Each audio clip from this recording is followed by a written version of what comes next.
First, mid-majors continue to shine in the midweek games. Next, Jim Schlossnagle returns to College Station as a Texas Longhorn. And multiple first-place spots are up for grabs in conferences. Let's get into it. Aidt just threw his chair clear across the free throw lane. It's down. Woo! What a hit! You got barbecue back there. Personal foul. 69. Offense. He was giving them the business. Go back there. Hold on! This is the 5 with Arms and a LuckyFin podcast.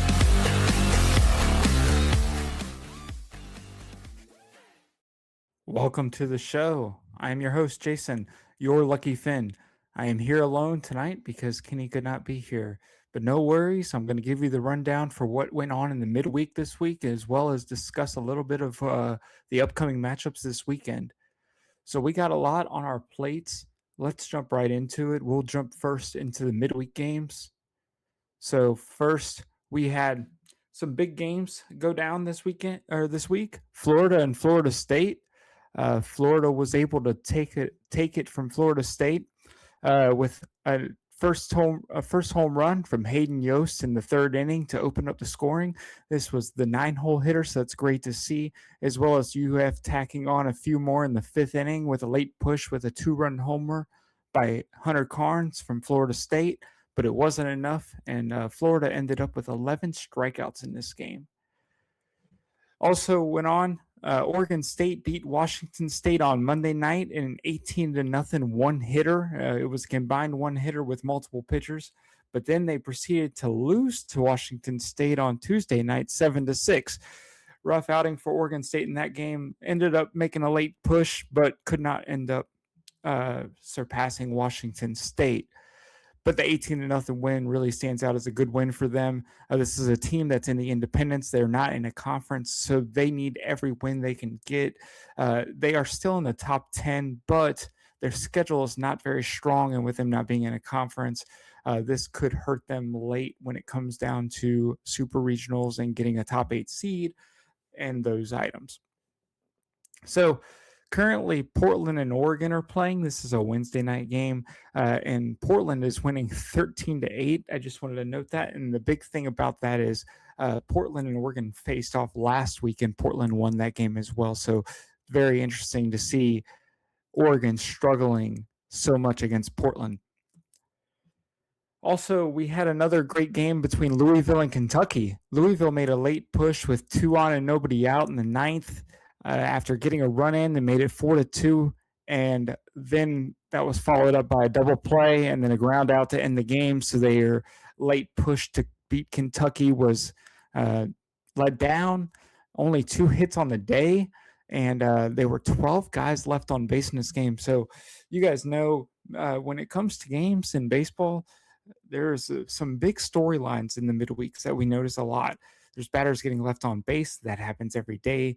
Pitchers are struggling, which a lot of times when we discuss this, mid-majors and these guys that go to the Power 4 conferences, typically you'll see a lot of the Power 4 conferences throw as many pitchers as they can. They're trying to get a lot of volume for these guys, give them innings, get warmed up, because we discussed this a few weeks ago. A lot of these guys you're going to need when it gets down to postseason play. You're going to need them to be ready and perform, and these midweek games allow them to get a lot of innings. So it always begs the question of how much do these games matter? Well, we'll discuss that a little more later. Also, we see errors seem to be a theme here. Ohio State with 5 errors on the day in their loss to Bowling Green. It's not very great. Auburn threw 10 different pitchers at Jacksonville State, still gave up 17 hits. It's not going to get it done. And they only had 3 strikeouts in this game. So big showing for Jacksonville State, a team that's looking to threaten the top 25 next week, depending on how they do this weekend against Liberty. We'll discuss that a little more later. Also, LSU in the 7th inning gave up 5 runs to Bethune-Cookman to give up the game. This included 2 hit by pitches and 2 walks in the 7th inning. So rough going there. This is a team that we've seen struggle in the midweeks leading up to this point, but they've been successful lately on the weekends with recent series wins against Tennessee. So we'll see what happens moving forward for that team. And also, we've discussed the Campbell Camels lately, but this week they did not fare too well. 2 errors late and 9 runs across the last 3 innings led to their fall, and they left 12 guys on base. Again, that's a theme here, leaving guys on base. Not typical of the Camels. We look for them to bounce back this weekend. And for once, we'll not discuss them so much in this episode. Next thing we're going to jump right into is going to be the top matchups of the week. But first, I want to discuss a trivia question for the day. How many regular season midweek games have the last 5 national champions lost combined?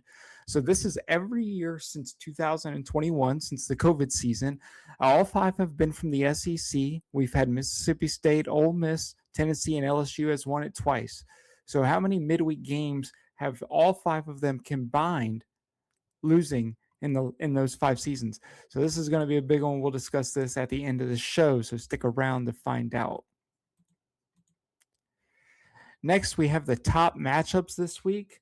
First, we'll discuss Florida State and Georgia Tech. That kicks off on Thursday at 7 p.m. Eastern. Florida State and Georgia Tech are going to be battling out for first place in the ACC, with Georgia Tech winning their last 9 games. They're number 2 in the country in most batting statistics, posting an average of .359 with an OPS of 1.119 and a pitching staff with a 4.0 ERA and 4 walks per 9 innings. Florida State looks to bounce back after their Florida loss during the midweek on back-to-back series wins on the backs of a series win over Virginia 2-1. Their offense looks good, not spectacular, but the pitching is going to have to control that Georgia Tech offense. So offense for Georgia Tech has been really consistent. They're scoring a lot of runs. So it'll be interesting to see if Florida State could make a bounce at them at Georgia Tech. So got my screen. Kenny and I have different ideas here. So 1 second. So Kenny and I are both 2-1 on Georgia Tech for this one. So it's definitely, we're both leaning towards Georgia Tech. So we'll see if that ends up being the case this weekend. Next, we have Central Florida looking to stay on top of the Big 12 after their big series win against West Virginia at West Virginia 2-1. We discussed this last week. Even in that game that they lost, they really could have won that after an error late in the ninth. Opened up a big turnaround for West Virginia, and then it led to a walk-off hit to score the 2 in the game-winning runs. So looking to see if Central Florida will continue that success on the road this week at Kansas. That kicks off on Friday at 6 o'clock. Kenny has Central Florida winning the series 3-0, so he thinks they're coming in hot, continuing that hot streak against Kansas. He must not think Kansas is very good. I'm going to actually go Kansas. I'm going to go with the home team this week, 2-1. Kansas has won 7 in a row, and their numbers don't jump off a wall, but they're scoring a lot as of late. In their last 5 of their last 6 games, they've scored double-digit runs, so I'm looking for them to continue that hot streak into this series. As well as Central Florida has a great pitching staff, posting a 3.77 ERA and only a 1.17 WHIP. That's led by junior right-hander Camden Wicker, who's given up just 14 walks in 39 innings. So I'm thinking that's probably going to be the game that they'll get over Kansas, but I'm thinking Kansas maybe comes out with their offense in the other 2 games and wins those 2 to win the series 2-1.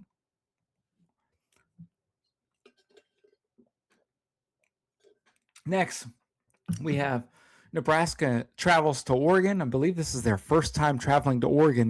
These 2 teams faced off last year in the Big Ten postseason tournament, with Nebraska winning that game. So it'll be interesting to see how they do traveling out west. Like we said, we discussed Oregon a little bit earlier. Oregon's already on a struggle bus. They lost the series last weekend against Michigan. They lost their last weekday game against Portland. They're losing again tonight. We'll see if they end up making a comeback, but it's not looking great. And Nebraska just lost their midweek game to Kansas, so who we just discussed. So it'll be interesting to see if Nebraska can bounce back as well, led by the number one hitter in the conference for average, Mac Moyer. Not a big power hitting team. You're not going to see these guys swing for the fences every day, but you're going to see them get on base. So it'll be interesting to see how they do against Oregon's team, who has struggled like we were discussing. But this team is number one in conference in homers and slugging percentage. So it'll be interesting to see if Oregon's offense can carry them higher than Nebraska's offense. They have 3 players with at least 8 homers. They have a good slight lead in this series in the pitching department, but I believe it should be good. I have Nebraska coming out 2-1 just because I don't see Oregon's team really playing very well right now. And Kenny also has the same thing, 2-1 to Nebraska. Sorry, my screen is hidden a little bit, so it's hard to see the predictions while I'm discussing this and sharing my screen. Next, we have Texas and Texas A&M. This is a doozy. So, as everybody knows, and maybe you don't, Texas's head coach Jim Schlossnagle used to be the A&M coach. Said he was never going to leave. He left his family to go coach at A&M. He was at A&M. He was going to be there, and then all of a sudden, up and left this past offseason to go to Texas, who is obviously A&M's largest rival. So this is very interesting. The move was interesting, especially for an A&M team who was just recently in the national championship, but to go to Texas is playing really well, but now you got basically a big target on your back. You're going down to College Station. The fans are going to be rowdy. People are going to be having a good time pregame, postgame, and so we'll see if this is going to be a big dogfight all weekend between the Longhorns and Aggies. Just to discuss this one a little bit, Texas has one of the best pitching staffs and hitting staffs in the country. All their 3 weekend starters are posting a sub 2.75 ERA, which is great. They'll continue to they'll look to continue that success against the outstanding offensive team from A&M, who has hit well themselves, led by Caden Sorrell, their home run leader with 16 tops, tied for tops in the SEC with a Georgia player who we'll discuss a little more later. And they will look to and A&M will look to continue their success at home after a series win last weekend against Vanderbilt, where they won 2-1, and they had a great Game 3 start by Aiden Sims. We discussed a little bit of him this past weekend. Big control guy, great pitcher, so he'll be looking to take down Texas. So Kenny has A&M winning 3-0. I have Texas winning 2-1. I think Texas is playing really well, and with that pitching staff, they'll be able to take control of the A&M bats, hopefully, and be able to get some runs themselves to win the games. And I believe that Aiden Sims will end up winning Game 3. I think Texas wins the first 2. Aiden Sims probably comes in and wins Game 3 just because he's been pitching so well as of late. So that'll be an interesting series. But Kenny clearly has no faith in the Longhorns, and he's going all in on the home team and a big opportunity for revenge against their former coach. In the last series we'll discuss is Florida and Georgia. Florida going to Georgia. This is going to be a big turning point for Florida. Do they make a big turn against Georgia, win this series, and prove that they're still a great team in the SEC and still have a chance to win the SEC at some point the rest of the way? Florida beat Florida State in the weekday, as we discussed earlier. So it'll be interesting to see if they can continue that momentum and carry it here against Georgia. Now, I don't think that's going to happen. Neither does Kenny. Kenny sees Georgia winning 2-1. I got Georgia sweeping. Georgia is just dominating offensively. They are tops in the country with a 1.106 OPS. They're leading the country in home runs with 98, while also being patient at the plate when they're top 15 in walks. So they're not only just swinging for the fences, they're also controlled at the plate. They're not swinging at balls they shouldn't swing at. They're getting a lot of on base. Now, I know that's a little inflated from the weekdays game this week against Presbyterian, but I still think this team is playing really well offensively. They're just they're just doing great at the plate. They have 5 hitters that have over 10 home runs this season, led by Daniel Jackson and Trey Phelps with 16 and 14 home runs respectively. And this is coming off of a big series sweep at Starkville last week, where in that opening game, they went to extras and Georgia took the game. But that's not an easy place to go win. So for them to not only win that series at Starkville, but also sweep is a huge thing for Georgia to carry this momentum going into this week, as well as coming off a 28-3 win against Presbyterian during the midweek. So this will be interesting to see if Florida's pitching staff can handle the Georgia Bulldogs. But Georgia being at home, I don't see that happening, and I see Georgia with a sweep. Next, we'll jump right into some mid-major series you should watch out for this weekend. Now, obviously, not everybody's interested in the midweeks, but, we always like to discuss them. We believe these guys deserve a lot of credit, deserve a lot of input, just because baseball is one of those sports where we see it every day. Every day, anybody can beat anybody, no matter who is out there. Sometimes you have your best pitcher on the mound. Sometimes the other team has their best pitcher on the mound and you don't. And sometimes that makes a difference. So it'll be interesting to see how some of these these mid-majors pan out this weekend, as well as we want to keep our eyes out, because when we get to the postseason, these teams may be ones to watch for upsets in the postseason. So it'll be very interesting. First, we'll start off with Jacksonville State looking to continue their hot streak, undefeated in conference, 12-0, coming off of a run rule against Auburn on Tuesday, and taking on an equally hot Liberty team who has won 8 in a row. So that'll be interesting to see who can come out on top in Conference USA. Next, we have Arkansas State looking to take on the top team in the Sun Belt at home against Coastal Carolina. Should be an interesting series to see if Arkansas State can hang with Coastal. This is going to be a tough one for Arkansas State, but if they can make a run at Coastal, they could propel themselves back up into contention in the Sun Belt. Next, we have Southern Miss traveling to Louisiana to take on the Raging Cajuns in Lafayette, who desperately need to bounce back after their head coach was tossed against James Madison last weekend in a game, and they lost that series. So Raging Cajuns really need to bounce back here, and we'll see if they can do that against Southern Miss coming to town. Southern Miss really needs to bounce back as well, 7-5 in the conference, but they're going to want to continue to chase Coastal to get on top of the Sun Belt to hopefully host a regional and hopefully host a super regional at some point. Next, we got South Florida and UTSA battling it out in the American to stay in contention for that top spot in the American. So they're not currently at the top right now. It's I believe it's UAB at the top at 7-2, but both of these teams are going to be in contention when it comes down the stretch, and they're both right there at 3-4, I believe, in the conference. So one of these teams could make a run at the top spot in the coming weeks. So it'll be interesting to see who can take that series. And our last series, we like to talk about the West Coast teams and seeing who can come out on top. We got UC San Diego and UC Santa Barbara facing off this weekend, where UC Santa Barbara is coming off of a sweep of Cal Poly as well as a midweek win over USC. So, Santa Barbara is running in hot. They're looking to continue that. Cal Poly is right there behind them. Cal Poly is going to travel to Corvallis to play Oregon State this weekend. So that'll also be an interesting one.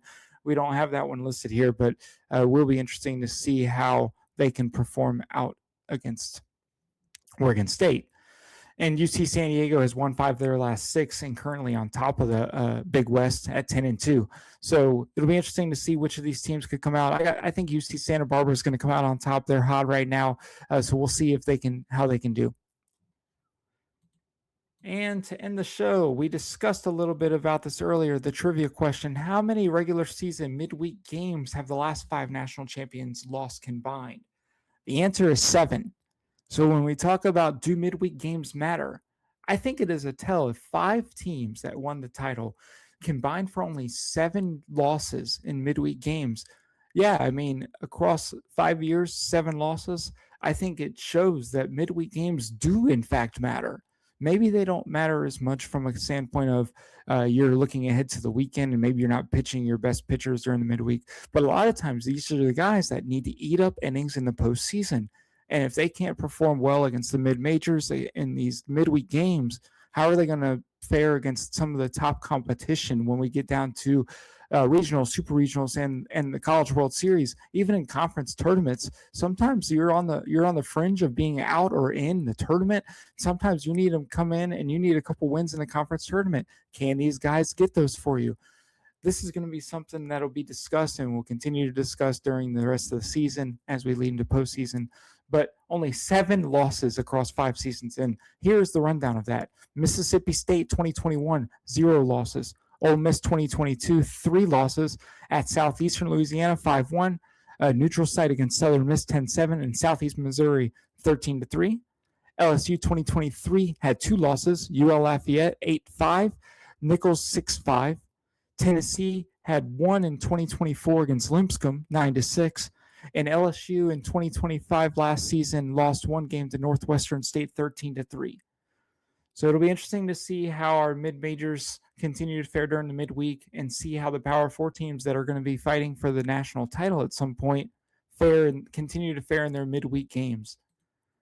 Thanks for joining this week's show. I appreciate it. Let's have a great weekend. Let's look forward to some great series, and we'll be back on Sunday to discuss how those turned out. Thanks, and have a great rest of your night.